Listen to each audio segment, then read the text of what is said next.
স্বাক্ষরবাবুকে নিয়ে দীপাকে অপমান করল কাকিমণি। হ্যাঁ বন্ধুরা, আমরা এমনটাই দেখতে পাবো অনুরাগের ছোঁয়া ধারাবাহিকের আজকের পর্বে। দীপা যখন সবাইকে প্রণাম করতে থাকে তখনই কাকিমণি বলে, থাক, আমাকে প্রণাম করতে হবে না, তুমি তো এখানে দেখছি দিব্যি সব কিছু ছেড়ে ভালোই আছো। তখন দীপার মা বলে, তুই এখানে কেন দীপা?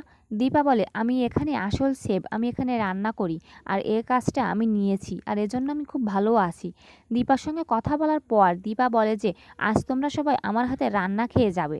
এটা বলে দীপা কান্নায় ভেঙে পড়ে। স্বাক্ষরবাবু দীপাকে সান্ত্বনা দিতে থাকে আর বলে, তুমি কান্না করছো কেন? দীপা তখন বলে, অনেকদিন পর আপন মানুষদের পেয়েছি, এজন্য চোখ দিয়ে আনন্দের জল আসছে। অন্যদিকে সূর্য জয়ের গায়ে মলম লাগাতে থাকে আর জিজ্ঞাসা করে, এভাবে আঘাত লাগলো কি করে? এভাবে আঘাত তো পড়ে গেলে লাগে না, কি হয়েছে বল আমাকে। কিন্তু জয় কিছু বলতে চায় না সূর্যকে।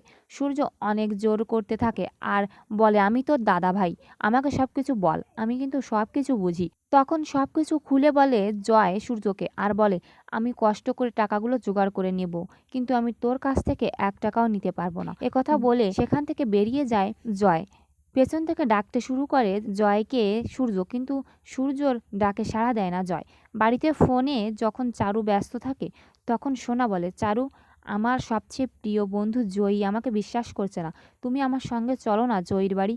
জয়ী বাড়িতে যখন চারুকে নিয়ে সোনা যায়, বলে, দেখো জয়ী, এই যে আমার মা। তখন হাত ধরে জয়ী দেখে হাতে কোনো শাখাপলা নেই, অর্থাৎ সে তার মা নয়। তখন জয়ী সরে গিয়ে বলে, এটা কে? এ কাকে এনেছো তুমি আমার কাছে? সোনা বলে, এটা চারু, আমার মা। জয়ী বলে, এটা তোমার আসল মা নয়, আমি আগেই তোমাকে বলেছি। জয়ী আর সোনার ভিতরে অনেক কথা কাটাকাটি হয়। রাগ করে সোনা চারুকে নিয়ে বাড়িতে চলে যায়।